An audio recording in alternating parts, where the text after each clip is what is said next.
Start करते हैं हम अपनी आज की क्लास। और आज की क्लास में हमने बात करनी है ये आई जी आर पी पे। बेसिकली ये जी आर पी को हम स्टडी करेंगे, मगर इसमें पहले कुछ वो बेसिक बातें आएंगी जिसमें से मैक्सिमम बातें या मैक्सिमम टॉपिक्स वो हैं जो आपने अपने एसोसिएट लेवल में देखे हैं, स्टडी किए हैं। उनको फिर हम मज़ीद डीप डाइव करेंगे और फिर आगे चल के हम एडवांस टॉपिक्स जो हैं उनको स्टडी करेंगे। आज की क्लास का जो एजेंडा है उसमें हमने ई आई जी आर पी को स्टडी करना है। ई आई जी आर पी ये एक ई आई जी प्रोटोकॉल है, यानी ये बाय बर्थ जो है एक डिस्टेंस वेक्टर राउटिंग प्रोटोकॉल है, मगर बिकॉज ऑफ इन्हांसमेंट और एडवांसमेंट इसमें लिंक स्टेट के फीचर भी अवेलेबल है। आप यूँ कह सकते हैं, जॉब से रिलेटेड इंटरव्यू में अगर ये क्वेश्चन पूछा जाता है कि E I G R P by birth distance vector routing protocol है, मगर इसको हम hybrid distance vector routing protocol कहते हैं क्योंकि इसमें लिंक स्टेट के फीचर्स भी हैं। अब वो कौन से फीचर हैं वो आज की क्लास में हम पढ़ेंगे। इससे पहले ये एक पॉइंट ये भी है कि ये 2013 से पहले सिस्को प्रोप्राइटरी था, यानी सिर्फ सिस्को डिवाइसेस पे ही ये फंक्शनल था। अगर आपके पास मिक्स वेंडर एनवायरनमेंट है या आप किसी ऐसे डिपार्टमेंट में जॉब करते हैं जहाँ पर आपके पास जूनिपर भी है, आपके पास सिस्को के साथ और वेंडर्स भी हैं, तो वहाँ पर फिर एक मसला ये था कि आप ई आई जी आर पी के जो फीचर्स हैं उनको यूज़ नहीं कर सकते थे, ई आई जी आर पी को कॉन्फ़िगर नहीं कर सकते थे। 2013 के बाद सिस्को ने इसको ओपन कर दिया। अब ये इसका एक ओपन सोर्स वर्जन भी है जो आप मिक्स वेंडर एनवायरनमेंट पे भी यूज़ कर सकते हैं, यानी अब ये जो है वो इंडस्ट्री स्टैंडर्ड है। इसके बाद मोस्ट कॉमन जो पॉइंट है या मोस्ट इम्पॉर्टेंट पॉइंट जो है वो ये है कि E I G R P route को कैलकुलेशन करने के लिए जो एल्गोरिथम यूज़ करता है वो ड्यूल है। आज की क्लास में हम इसको समझेंगे भी, हम ये भी समझेंगे कि ये किस तरीके से कैलकुलेशन करता है। इसके अलावा आपको जो बेनिफिट मिलते हैं एज़ कम्पेयर टू रिप, क्योंकि रिप भी डिस्टेंस वेक्टर है, या जी आर पी भी डिस्टेंस वेक्टर है, मगर ये हाइब्रिड डिस्टेंस वेक्टर है, तो वो ये है कि ये आपको unequal cost load balancing provide करता है। जिसका मतलब ये है कि मैं एक ऐसे नेटवर्क को देख रहा हूँ जिसमें मेरे पास नंबर ऑफ़ डिवाइसेस मौजूद हैं, यानी मेरे ऑफिस में 2 राउटर्स हैं, मैंने उन पर मल्टीपल लिंक्स लिए हुए हैं, या एक राउटर है उस पर 2 लिंक्स लिए हुए हैं, और मैं चाहता हूँ कि आधी ट्रैफिक जो है एक लिंक से जाए और आधी ट्रैफिक दूसरी लिंक से जाए, यानी एक लिंक पे लोड ना हो, उसके लोड को शेयर किया जाए, लोड को बैलेंस किया जाए। तो ई आई जी आर पी में आपके पास ये ऑप्शन भी है, दोनों में है कि आपके पास दोनों लिंक्स जो हैं वो 10 MB की हैं, या एक लिंक आपके पास 5 MB की है और दूसरी जो है वो 10 MB की है, तो आप दोनों ऑप्शंस में by using E I G R P load balancing achieve कर सकते हैं। तो ये इसमें एक और प्लस पॉइंट है। इसके बाद as compare to O S P F जो हमने पढ़ना है आगे चल के, ई आई जी आर पी, बहुत सारे लोग ये क्वेश्चन पूछते हैं कि भाई हम ओ एस पी एफ को अपने नेटवर्क पे अप्लाई करें या ई आई जी आर पी को अप्लाई करें। तो उसका एक आंसर तो आपको आपकी प्रीवियस क्लास में मिल गया था कि भाई आपने देखना है कि ग्राउंड रियलिटी क्या है। जैसे मैंने आपको बताया था कि बहुत सारे ऑर्गेनाइजेशन के साथ जब मैंने काम किया तो मैंने ये देखा कि वो डिफ़ॉल्ट राउट या स्टैटिक राउट यूज़ करते हैं, मगर जहाँ पर नेटवर्क का साइज़ ज़्यादा है, जिसका मतलब ये कि उसमें number of routers, number of layer 3 devices ज़्यादा हैं और नंबर ऑफ़ सबनेट्स भी ज़्यादा हैं, तो फिर वहाँ पे डिफ़ॉल्ट तो फिर भी चल सकता है अगर एंड डिवाइस है, यानी एज की डिवाइस है, नेटवर्क के एंड पर आ रही है, तो वहाँ पे डिफ़ॉल्ट राउट से काम चल जाता है। मगर विद इन ऑर्गेनाइजेशन या विद इन आपके पास जो एक सिस्टम है ऑटोनमस सिस्टम, उसके अंदर नंबर ऑफ़ डिवाइस ज़्यादा आ रही हैं, तो फिर आपको एक इस किस्म का राउटिंग प्रोटोकॉल यूज़ करना पड़ेगा जो आपको ये ऑप्शन प्रोवाइड करे कि आप डायनामिकली राउटिंग परफॉर्म कर सकें। अब जब हम डायनामिक राउटिंग परफॉर्म करते हैं या राउटिंग परफॉर्म करते हैं तो उसमें हमारे राउटर में मौजूद राउटिंग टेबल का साइज़ इंक्रीज़ होता है।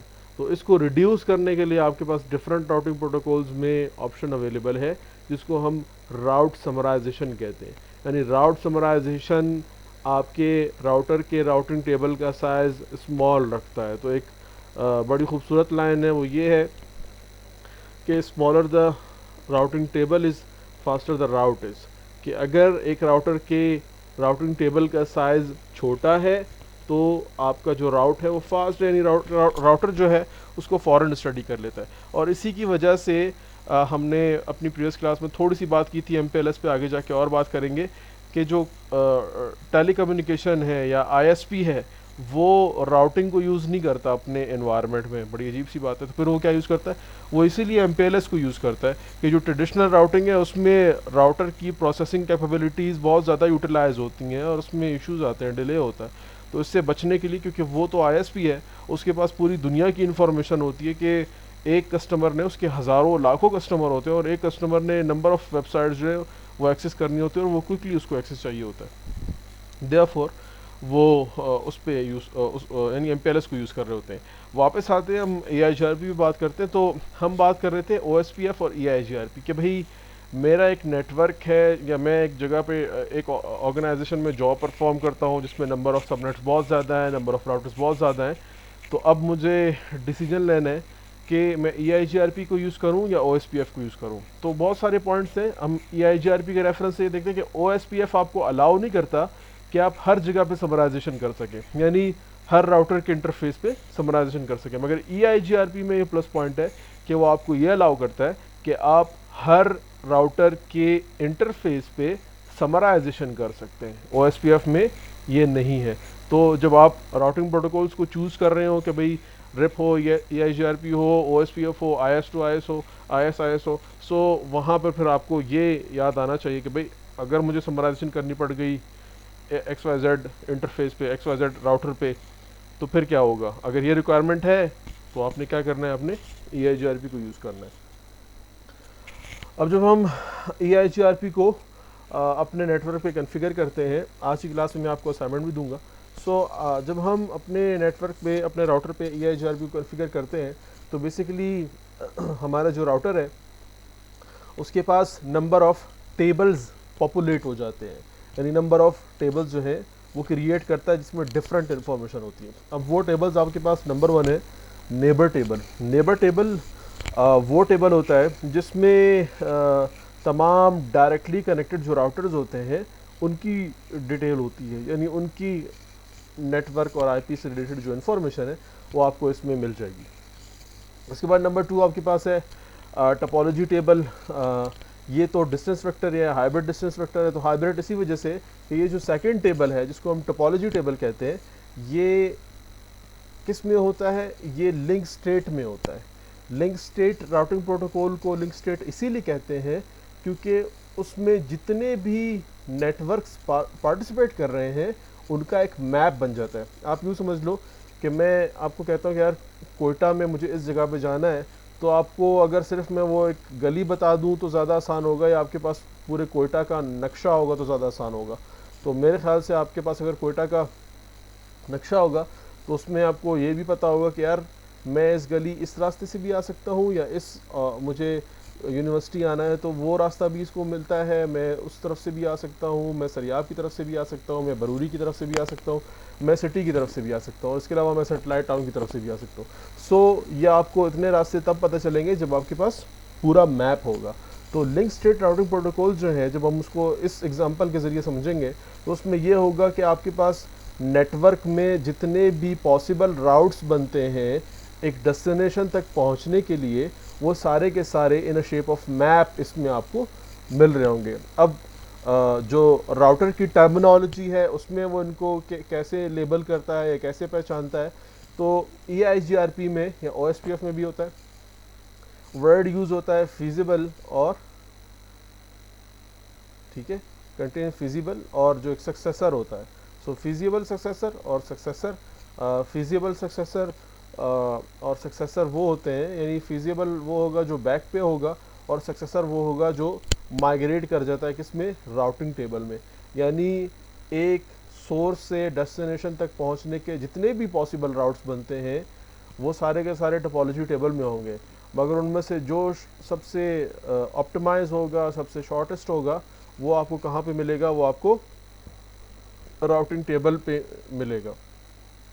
अब ये कैसे डिटरमिन किया जाता है कि इनमें से कौन सा राउट जो है वो शॉर्टेस्ट है या ऑप्टिमाइज्ड है या फास्टेस्ट है? तो उसके लिए फार्मूला यूज़ किया जाता है। अब एक दफ़ा ज़रा फिर देख लेते हैं कि EIGRP के जो टेबल्स हैं, EIGRP जब हम किसी भी डिवाइस पे कॉन्फ़िगर करते हैं, चाहे वो IPv6 हो, चाहे वो IPv4 के रेफरेंस से आप उसको कॉन्फ़िगर कर रहे हो, तो इसके पास 3 टेबल्स होते हैं। नेबर टेबल, जिसमें डायरेक्टली कनेक्टेड राउटर्स की इंफॉर्मेशन होती है, डायरेक्टली कनेक्टेड। नंबर 2, जितने भी राउटर्स हैं उन तमाम की इंफॉर्मेशन किस में होगी, वो टोपोलॉजी टेबल में होगी। नंबर 3, अगर मुझे एक नेटवर्क से दूसरे नेटवर्क को एक्सेस करना है तो वो कौन सा पाथ है जो यूज़ होगा, वो ना नेबर में होगा, वो टोपोलॉजी में भी नहीं होगा, यानी टोपोलॉजी में होगा मगर डिसीजन जिस पे लिया जाएगा वो राउटिंग टेबल में रिजाइड करता है। राउटिंग टेबल किसका, जिसमें EIGRP की इंफॉर्मेशन होगी, यानी EIGRP का जो पाथ है। वो अलग बात है कि आपके पास नंबर ऑफ़ राउटिंग प्रोटोकॉल्स चल रहे हैं, OSPF भी चल रहा है, EIGRP भी चल रहा है, RIP भी चल रहा है, तो फिर वहाँ पर एडमिनिस्ट्रेटिव डिस्टेंस की बेस पे बिल्कुल एडमिनिस्ट्रेटिव डिस्टेंस की बेस पे डिसीजन लिया जाता है।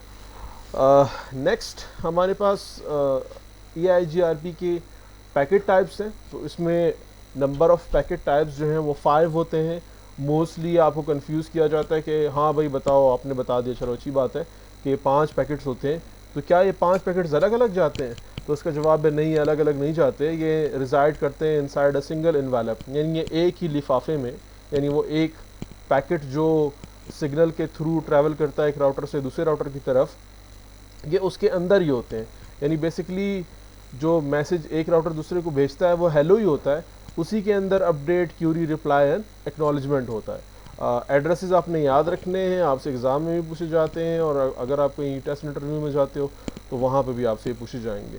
सो EIGRP अपने हेलो मैसेज को सेंड करने के लिए IP वर्जन v4 का एड्रेस यूज़ करता है, मल्टीकास्ट, यानी EIGRP मल्टीकास्टिंग करता है 224.0.0.10।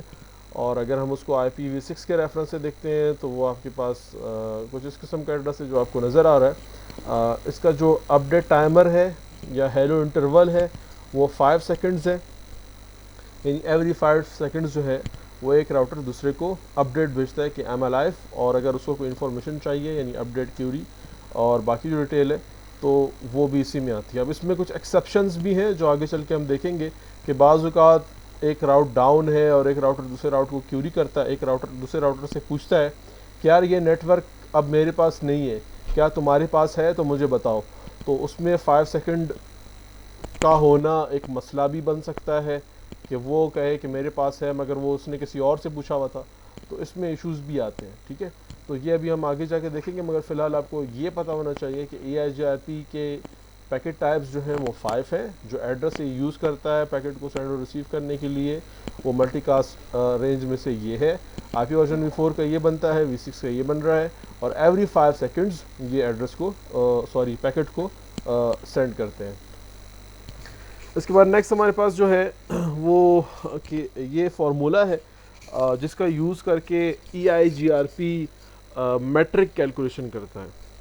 अब मैट्रिक कैलकुलेशन जो है उसके लिए जो फार्मूला यूज़ होता है इसको हम K वैल्यू फार्मूला के नाम से भी जानते हैं। इसमें K1 से लेके K5 तक की वैल्यूज़ हैं। बेसिकली ये K1 और K5 जो है ये किसी न किसी वैल्यू को मेंशन कर रहे हैं या रिप्रेजेंट कर रहे हैं। अब K1 जहाँ पर है वो आपके नेटवर्क की बैंडविड्थ है, यानी अगर मैं एक नेटवर्क यूज़ कर रहा हूँ उसमें राउटर 5, 4, 3, 2, 1, मेरे पास 5 राउटर्स हैं और वो आपस में कनेक्टेड भी हैं, तो उनमें मैं फिर देखूँगा कि लिंक्स की बैंडविड्थ क्या है, यानी उनकी जो टोटल बैंडविड्थ होगी वो K1 में आ जाएगी लिंक वाइज, जब आपने किसी भी राउट को कैलकुलेट करना होगा। इसके बाद नंबर 2 आपके पास है लोड, नंबर 3 है डिले। डिले यानी सोर्स डेस्टिनेशन तक कितना टाइम लेता है, ये डिले में आ जाता है। कितने ट्रैफिक वो बेयर कर सकता है वो लोड में आ जाता है। उस ट्रैफिक का जाने का साइज़ कितना है इसको हम बैंडविड्थ कहते हैं। क्या ये लिंक अप रहता है, अप डाउन होता रहता है, या इसमें बहुत मसले आते हैं, कुछ दिन डाउन है फिर अप है फिर कुछ दिन डाउन है। तो अगर ऐसा नहीं है या ऐसा है तो इसको रिलायबिलिटी कहते हैं, यानी अगर बहुत ज़्यादा डाउन होता है तो इसका मतलब रिलायबिलिटी की वैल्यू ज़्यादा है, ये रिलायबल नहीं है। और अगर ये अप ही रहता है शाज़ व नादिर, या कभी कभार ये डाउन होता है, या कोई इस किस्म का एनवायरमेंटल इशू है उसकी वजह से ये हो जाता है, वेदर का इशू है जिसकी वजह से ऐसा हो जाता है, जैसे अर्थक्वेक्स आ जाते हैं, कोई सैलाब आ गया है, कोई तूफ़ान आ गया जिसकी वजह से लिंक डैमेज हो गया है, या टावर जो है वो उड़ गया है या गिर गया है, ये आप जो भी टेक्नोलॉजी यूज़ कर रहे हैं तो उसकी बेस पर हम रिलायबिलिटी को देखते हैं। K5 जो है वो पैकेट का साइज़ है, MTU मैक्सिमम ट्रांसमिशन यूनिट। अब इसकी कैलकुलेशन कुछ इस तरीके से होती है कि हम 256 मल्टीप्लाई करते हैं K1 मल्टीप्लाई बाय बैंडविड्थ, आपकी जो भी बैंडविड्थ है। तो K1 ऑलरेडी बैंडविड्थ है और जो आपकी टोटल बैंडविड्थ है उससे मल्टीप्लाई कर देते हैं। इसी तरह फिर आगे ये चल के सेकेंड फेज़ में आ जाता है। इसमें बहुत सारी वैल्यूज़ जो है वो ज़ीरो होती हैं और ज़ीरो जब किसी दूसरी वैल्यू से मल्टीप्लाई होता है तो ज़ीरो हो जाता है। यानी फाइनल कंक्लूजन जो है वो आपकी बहुत सिंपल सी आती है। और उसके बाद आपकी जो बैंडविड्थ है, सॉरी आपके लिंक की जो कॉस्ट है या जिसको हम मेट्रिक कहते हैं, वो कैलकुलेट होके आपके पास आ जाती है। यानी इस फार्मूला को आपने सिर्फ समझना है कि इसमें क्या कुछ होता है, के वैल्यूज़ में या के फार्मूला जो है उसमें K1 K2 K3 K4 K5 ये क्या है और ये किस तरीके से यूज़ हो रहे होते हैं। बाकी कैलकुलेशन तो ऑटोमेटिकली हो जाती है। हम मैथ्स या स्टैटिस्टिक्स नहीं पढ़ रहे हैं, हम नेटवर्किंग पढ़ रहे हैं, तो उसमें ज़्यादा परेशान नहीं हो, हम आगे चलते हैं। अब जो मेन चीज़ है वो है ड्यूल एल्गोरिथम या डिफ्यूज़ अपडेट एल्गोरिथम, जो कि ये सारे की सारी कैलकुलेशन कर रहा होता है। तो बेसिकली जो डिफ्यूजिंग अपडेट एल्गोरिथम है, मेरी आवाज़ आ रही है आपको?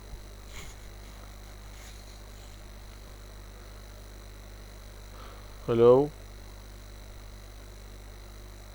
जी, आप मेरे साथ हैं?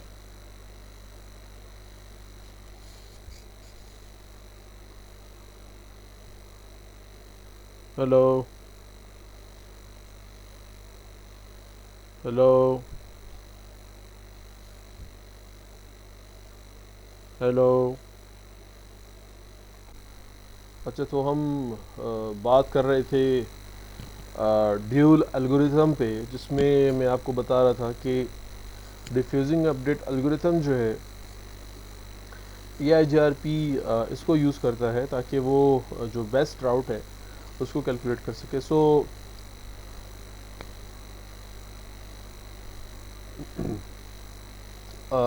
ड्यूल का जो मेन मकसद है वो ये है ताकि वो इस किस्म का आपको राउट कैलकुलेट करके ग्लोबली प्रोवाइड करे, जिसकी वजह से राउटिंग लूप्स जो हैं वो क्रिएट ना हो।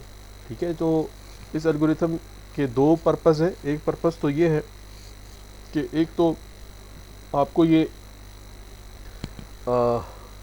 शॉर्ट मैट्रिक या बेस्ट पाथ जो है प्रोवाइड करता है कि ये वो राउट है जो आपकी ट्रैफिक को क्विकली डेस्टिनेशन तक पहुंचाएगा। नंबर टू, ये आपको इस किस्म का राउट कैलकुलेट करके देता है जिसकी वजह से राउटिंग लूप्स जो हैं वो जनरेट ना हो। इसके अलावा ये एल्गोरिथम एक और आपको फीचर प्रोवाइड करता है या एक और बेनिफिट प्रोवाइड करता है, वो है फास्ट कन्वर्जेंस का। कि अगर हमारा राउट डाउन होता है, यानी मैं एक नेटवर्क को एक्सेस कर रहा हूँ जिसमें मेरे पास 3 राउटर्स हैं या चले 4 राउटर्स हैं, 3 राउटर्स हैं, राउटर 1, राउटर 2, राउटर 3। राउटर 1 जो है वो राउटर 2 और 3 से डायरेक्टली कनेक्टेड है और राउटर 2 और 3 के बैक पर एक और नेटवर्क है जिसको हमने एक्सेस करना है। पहले हम यूज़ कर रहे थे राउटर 1 और 2, देन उस नेटवर्क को एक्सेस कर रहे थे। अब राउटर 2 जो है वो डाउन हो गया है, तो अब क्विकली इसने शिफ्ट होना है किस पे, राउटर नंबर 3 पे। कि आप राउटर 1 से राउटर 3 पे जाएंगे, देन उस नेटवर्क पे जाएंगे। तो ये इतना फास्ट है कि आपको पता भी नहीं चलेगा, यानी हमारी ट्रैफिक जो है वो ऐसे सेकंड्स में स्विच कर जाएगी दूसरे राउट की तरफ। तो ये एक और बेनिफिट है ड्यूल एल्गोरिथम का। इसके अलावा जो आपके पास फिजिबल डिस्टेंस है, फिजिबल डिस्टेंस बेसिकली होता है वो जो लोएस्ट मैट्रिक है जो कि एक पर्टिकुलर डेस्टिनेशन है, उसको FD कहते हैं, फिजिबल डिस्टेंस कहते हैं। इसके अलावा एक और इसमें टर्म यूज़ होती है जिसको हम AD कहते हैं। अब एक AD वो था जो किसी भी राउटिंग प्रोटोकॉल का एक नंबर होता है, ठीक है, जो कि एडमिनिस्ट्रेटिव डिस्टेंस है। मगर जब हम EIGRP में AD की बात करते हैं तो ये एडवर्टाइज डिस्टेंस है। यानी इसका एडमिनिस्ट्रेटिव डिस्टेंस तो है वो जो एक नंबर है, मगर जो एडवर्टाइज डिस्टेंस है वो इस तरह है। इसको आप इस तरह समझो कि जो भी हमने टोपोलॉजी बनाई थी जिसमें हमारे पास राउटर नंबर 1 है, राउटर नंबर 2, राउटर नंबर 3 है, और राउटर नंबर 2 और 3 के बैक पर एक नेटवर्क है जिसको एक्सेस करना है। तो ये कुछ इस तरीके से होगा कि ये मेरे पास राउटर नंबर 1 है, इसी तरह ये मेरे पास राउटर नंबर 2 है और ये राउटर नंबर 3 है। ये आपस में कनेक्टेड है डायरेक्टली, ये इससे कनेक्टेड है, ये इससे कनेक्टेड है, और इनके बैक पे ये एक नेटवर्क है। तो यहाँ पर हमारे पास जो एक डिस्टेंस आ रहा है वो 10 है, यहाँ पर जो डिस्टेंस आ रहा है वो 300 है, और इसी तरह दूसरी साइड पे जो डिस्टेंस आ रहा है, यानी वो कैलकुलेशन के बाद जो वैल्यू निकली हमारे पास मैट्रिक वैल्यू, वो 400 है। यानी इसमें बैंडविड्थ का ज़्यादा इन्फ्लुएंस होता है और बाकी वैल्यूज़ भी होती है जो हमने देखा कि डिले भी है, रिलायबिलिटी भी है और लोड भी।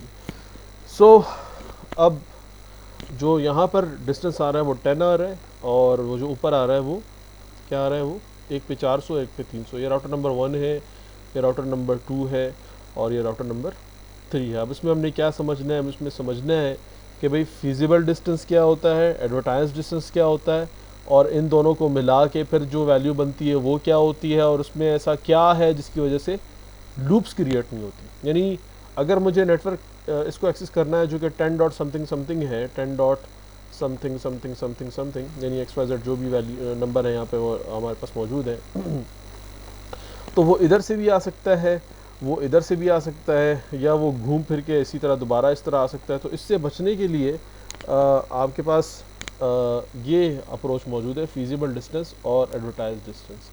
अब जो फिजिबल डिस्टेंस है वो डिस्टेंस है जो कि आप यानी राउटर नंबर 1 से राउटर नंबर 2 के दरमियान में, यानी सोर्स से जो फर्स्ट राउटर आ रहा है जो डेस्टिनेशन के पास है वहाँ तक का जो डिस्टेंस है उसको क्या कहते हैं, उसको हम फिजिबल डिस्टेंस के नाम से जानते हैं। मगर आपके पास जो दूसरा डिस्टेंस है जिसको हम एडवर्टाइज डिस्टेंस कहते हैं, तो वो ज़रा पढ़ लें क्या लिखा हुआ है।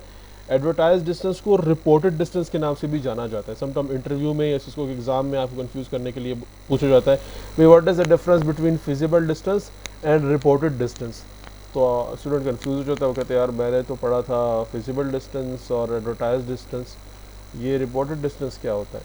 तो रिपोर्टेड डिस्टेंस जो है वो एडवर्टाइज का दूसरा नाम है। सो एडवर्टाइज डिस्टेंस या रिपोर्टेड डिस्टेंस जो है वो मैट्रिक है, यानी वो वैल्यू है जो कि डेस्टिनेशन की डिवाइस जो है, यानी जो डेस्टिनेशन है वो आपके नेबर से फासले पे है।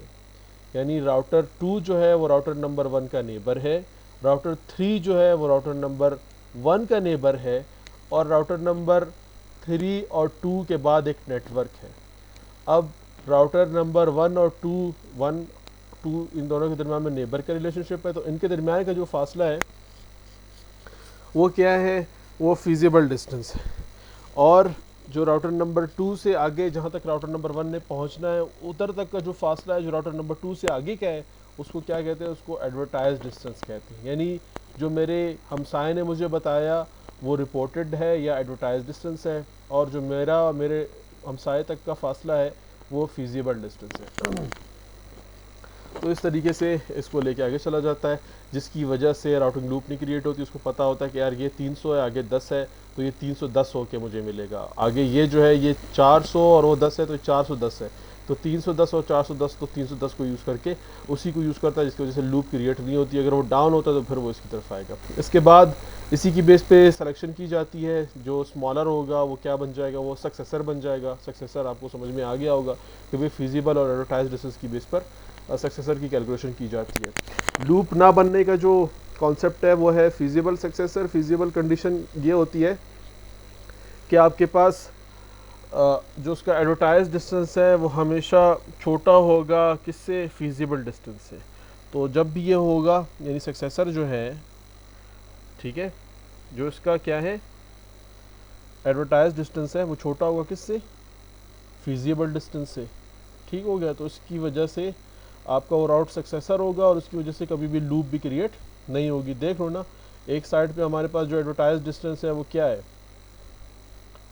जो फिजिबल है वो 10 है, और दूसरी तरफ आपके पास जो फिजिबल डिस्टेंस है वो कितना है, वो 300 है। या दूसरी साइड पे देख लेते तो 400 है। तो इनको जब मिला के देखेंगे तो एक तरफ आता है 310, दूसरी तरफ आता है 410। तो इस तरीके से आपके पास जो वैल्यूज़ हैं इनके दरमियान में, वो उनमें एक तनासुब रहता है कि जो एडवर्टाइज डिस्टेंस है वो हमेशा छोटा रहता है और फिजिबल जो है उसका साइज़ हमेशा इंक्रीज़ रहता है, जिसकी वजह से लूप्स क्रिएट नहीं होती। अगर ये सेम हो जाएंगे तो फिर वो भी होगा, ये भी होगा। सो ये एक मसला इसमें आपके पास उसका सोल्यूशन मौजूद है। ये ड्यूल की एग्जांपल हमारे पास है, ज़रा इसको दोबारा समझ लेते हैं। हो सकता है आप मुश्किलात का शिकार हो गए हो कि यार ये सर क्या बोल रहे हैं, ये 10 क्या है, ये 3 क्या है, 4 क्या है। तो ये आपके सामने आ गया एक टोपोलॉजी की शेप में। हमारे पास यहाँ पर अब 4 राउटर्स हैं, router 1, router 3, router 4 and router 2। Network भी आपको नज़र आ रहे हैं, वही 300, 400 और 10 की बात चल रही है। अब अगर राउटर नंबर 1 जो है उसने राउटर नंबर 3 का पाथ यूज़ करना है, तो उसका जो FT बनता है यानी फिजिबल डिस्टेंस बनता है, वो कितना बनता है, यानी टोटल डिस्टेंस जो डेस्टिनेशन तक पहुंचना है। 300 इसके नेबर तक है, और क्योंकि उसने 10.41.2.0 के नेटवर्क को एक्सेस करना है, ठीक है, जो राउटर नंबर 3 के थ्रू ये जा रहा है, तो वहाँ पर 310 बनता है, यानी 300 नेबर तक और 10 वहाँ तक, तो ये पूरा इतना बन जाता है। और एडवर्टाइज डिस्टेंस कितना है, वो 10 बनता है। अब उसके बाद आपके पास जो दूसरा रास्ता बनता है, उसका जो टोटल डिस्टेंस बनता है नेबर से लेके आगे तक का, वो 410 बनता है, और जो नेबर बताता है वो कितना है, वो 10 बताता है। सो अब ज़रा वैल्यूज़ को देख लेते हैं कि अभी जो हमने समझा कि अभी AD छोटा होगा FD से, तो ये क्या बात है। तो आप देख सकते हैं कि जो सक्सेसर है वो कितना है, वो 310 है, जो कि छोटा है किससे, जो उसका बैकअप है जो कि 410 है। तो इसकी वजह से राउटर नंबर 1 जो है राउटर नंबर 3 का यूज़ करते हुए अपने ट्रैफिक को फॉरवर्ड करेगा कि वो उसका सक्सेसर है, मगर जो उसका बैकअप है वो 410 है। जैसे ये डाउन होगा, इसमें कोई इशू होगा, तो फ़ौरन वो अप हो जाएगा। यानी इसकी वजह से ऐसा नहीं है कि ट्रैफिक यहाँ से घूम के वापस आएगी, वो यूज़ नहीं होगा, यही यूज़ होगा, जिसकी वजह से लूप्स भी क्रिएट नहीं होती, आपको एक ऑप्टिमाइज पाथ भी मिलता है, और उसका फास्टेस्ट कन्वर्जेंस आपके पास जो है बैकअप भी अवेलेबल होता है। तो ये आपके पास ड्यूल की एग्जांपल है। अब जब हम अपने राउटिंग टेबल पे आकर जो इसकी एंट्रीज़ हैं उनको ज़रा चेक करते हैं, क्योंकि आपने बेसिक कॉन्फ़िगरेशन इसकी की हुई है, और वही मैं आपको असाइनमेंट में दूंगा कि आप कॉन्फ़िगर करके मुझे दिखाएंगे। इतना कोई बड़ा कमाल नहीं है, वो आप कर लोगे। सो उसमें हम बेसिक कमांड रन करते हैं, शो IP राउट। D का जो सिंबल है वो रिप्रेजेंट करता है कि हमने EIGRP। D का जो हैंडल है वो जो आपको येलो कलर में नज़र आ रहा है, वो ये शो करता है कि हमने EIGRP कॉन्फ़िगर किया हुआ है। मेरी आवाज़ आ रही है ना आपको, कोई इशू तो नहीं है? हेलो,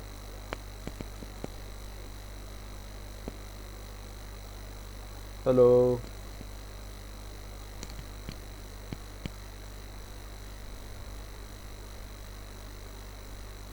मेरे साथ हैं आप? ठीक ठीक ठीक। सो हम बात कर रहे थे EIGRP पे। सो D का जो हैंडल है वो रिप्रेजेंट करता है कि भाई आपने EIGRP कॉन्फ़िगर किया हुआ है, और उसके बाद आपको बताया जाता है, सही सही, और उसके बाद आपको आ रही है आपकी, आ रही है आपकी आवाज़ भी आ रही है, ठीक। सो 5.5 वो नेटवर्क है जो हमें EIGRP के थ्रू पता चला है। उसके बाद आप देख सकते हैं 90 जो है वो उसका एडमिनिस्ट्रेटिव डिस्टेंस है। ये जो येलो कलर में आपको हाईलाइट किया वो दिखाया जा रहा है 130816, ये क्या है, ये इसका मैट्रिक वैल्यू है, यानी वो K का फॉर्मूला यूज़ करते हुए जो एक मैट्रिक वैल्यू कैलकुलेट की गई वो ये है, और क्योंकि ये कम है देयरफॉर ये आपको राउटिंग टेबल में नज़र आ रहा है। अगर ये इससे कम की कोई वैल्यू होती तो वो नज़र आ रही होती, और ये आपको टोपोलॉजी टेबल में मिलेगा। और किस इंटरफेस से ये आपको रिसीव हुआ है, तो वहाँ पर उसका एड्रेस भी मिल रहा है, और उसका पोर्ट नंबर भी आपको पता चल रहा है कि वो गीगाबिट ईथरनेट 0/0 है। अब इसमें D जो है वो EIGRP है, 130816 जो है वो उसका फीजिबल डिस्टेंस है यानी FD है, जो इससे इसके नेबर से लेके डेस्टिनेशन तक का एड्रेस है। सक्सेसर जो है वो आपको नज़र आ रहा है 10.41.1.1, ये सक्सेसर है। और इसके बाद नेक्स्ट हमारे पास जो टोपोलॉजी टेबल की एंट्रीज़ हैं, ज़रा उनको देख लें। जो राइट साइड पर है उसके लिए कमांड हम रन करते हैं शो IPIGRP टोपोलॉजी, जिसमें आपको नज़र आ रहा है कि कुछ राउट्स जो हैं उनके साथ P है और किसी के साथ A नहीं है। अब अगर पैसिव है यानी P लिखा हुआ है, तो उसका मतलब है कि जितने भी ये राउट्स हैं वो सारे के सारे एक्टिव यानी वो सारे के सारे अप हैं, उनमें कोई मसला नहीं है।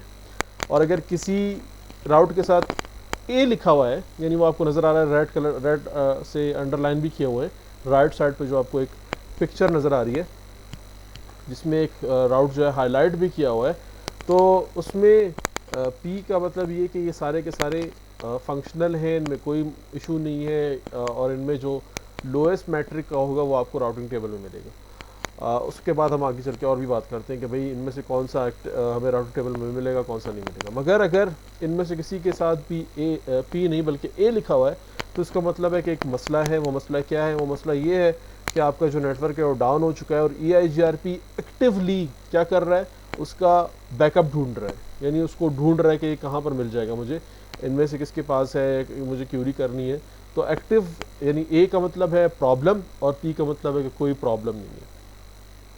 अब इसमें जो सबसे नीचे वाला आपको एक राउट नज़र आ रहा है, जिसमें नज़र आ रहा है कि भाई 192.168.5.0/24 जो है, अगर उस तक पहुंचना है तो उसके पहुंचने के लिए कितने सक्सेसर हैं? वहाँ पे लिखा हुआ है 1 सक्सेसर है, यानी राउट्स 2 हैं। वो नीचे आपको नज़र आ रहे हैं कि 10.0.35.5 है, 10.0.34.4 है। ये दोनों नेटवर्क है जिनका, यानी ये दोनों पाथ है जिनका यूज़ करके आप इस नेटवर्क तक पहुंच सकते हैं, यानी इसको एक्सेस कर सकते हैं। मगर इसका एक सक्सेसर है। एक सक्सेसर क्यों है? क्योंकि उसकी मैट्रिक वैल्यू कम है। ज़रा आप देख लो कि उसकी मैट्रिक वैल्यू क्या है, वो 3072 आपको नज़र आ रही होगी। और जो दूसरा आपके पास पाथ है, उसकी वैल्यू जो है वो 4352 है, तो उसकी वैल्यू ज़्यादा है, इसकी वैल्यू कम है। और स्लैश के बाद आपको जो नज़र आ रहा है वो क्या है? वो हम ये हमने समझे थे कि एक होता है FD और दूसरा होता है AD। तो एक FD बताया जा रहा है और दूसरा AD बताया जा रहा है, और उसकी बेस पर फिर जो है कैलकुलेशन की जा रही है। तो ये आपके पास वो FD और AD जो हमने समझे थे वो भी आ गए, और पैसिव और एक्टिव को भी हमने समझ लिया। कभी पैसिव क्या होता है इसमें और एक्टिव क्या होता है, यानी जब हम टोपोलॉजी टेबल को देखते हैं तो उसमें हमें P भी नज़र आता है और A भी नज़र आता है। तो ये क्या कहानी है? EIGRP कन्फिग्रेशन बड़ी सिंपल है। आपने स्पेसिफिक मोड में जाना होता है, कमांड करेंगे राउटर EIGRP, इसका आपने प्रोसेस नंबर बताना होता है। देन आप नेटवर्क जो एडवर्टाइज़ करवा रहे हैं वर्जन V4 में, बड़ा सिंपल है। लैब हम अपनी नेक्स्ट क्लास में करेंगे, नेम्ड की भी, IPv6 की भी, और इसमें जो एडवांस टॉपिक्स हैं उनकी भी। आपने जो लोकल नेटवर्क है वो इसमें बताने होते हैं, जैसे कि बताए हुए हैं, क्योंकि वो एक ही नेटवर्क है। और अगर आपने एक एड्रेस बताना है तो उसके लिए आपके पास पहली कमांड है कि 10.41.1.1000। उसका मतलब है कि सिर्फ इसी को एडवर्टाइज़ करो, बाकी कोई एडवर्टाइज़ मत करो। अगर आपने पूरा नेटवर्क एडवर्टाइज़ करवाना है तो दूसरी कमांड है 192.168.25.0। ये क्लास लेस और क्लासफुल दोनों कॉन्सेप्ट को यूज़ कर सकते हैं आप इसमें। तो इसमें क्योंकि क्लास सी का एड्रेस है तो सबनेट मास्क बताने की ज़रूरत नहीं है, इसको खुद ही पता चल जाएगा कि ये क्लास सी का एड्रेस है, तो इसका सबनेट मास्क जो है 255.255.255.0 है। अगर आप किसी इंटरफेस पे इसका मैसेज फॉरवर्ड नहीं करना चाहते तो वहाँ पर फिर आप बताते हैं पैसिव इंटरफेस, और उस इंटरफेस का नाम कि भाई इस इंटरफेस पे हेलो सेंड नहीं करना। ऐसा क्यों होता है, इसकी वजह जो है वो हमारी नेक्स्ट क्लास में होगी, और अपनी नेक्स्ट क्लास को हम यहीं से आगे लेके चलेंगे, जिसमें हम आगे बात करेंगे, और उसमें हम समझेंगे कि आपके पास जो EIGRP में अपडेट्स को हम ब्लॉक करते हैं, या हम किसी इंटरफेस पे पूरा नेटवर्क एडवर्टाइज नहीं करवाते, या किसी इंटरफेस पे हम सिर्फ समरी बता के जान छुड़ा लेते हैं, हम कहते हैं कि भाई पूरी जो इन्फॉर्मेशन है वो उस पर एडवर्टाइज़ नहीं होनी चाहिए। तो उसकी वजूहात क्या हो सकती हैं, उसमें क्या मसले हो सकते हैं, या वो किस वजह से आप करते हैं, कहाँ पर आपने करना है, कहाँ पर वो कॉन्फ़िगरेशन नहीं करनी। तो हमारी नेक्स्ट क्लास में हम इस पर बात करेंगे, जिसमें सारे के सारे हमारे एडवांस टॉपिक्स होंगे। तो आज की क्लास में इतना ही है। आई होप आपको समझ में आया होगा। कोई कन्फ्यूजन या क्वेश्चन है तो आप पूछ सकते हैं।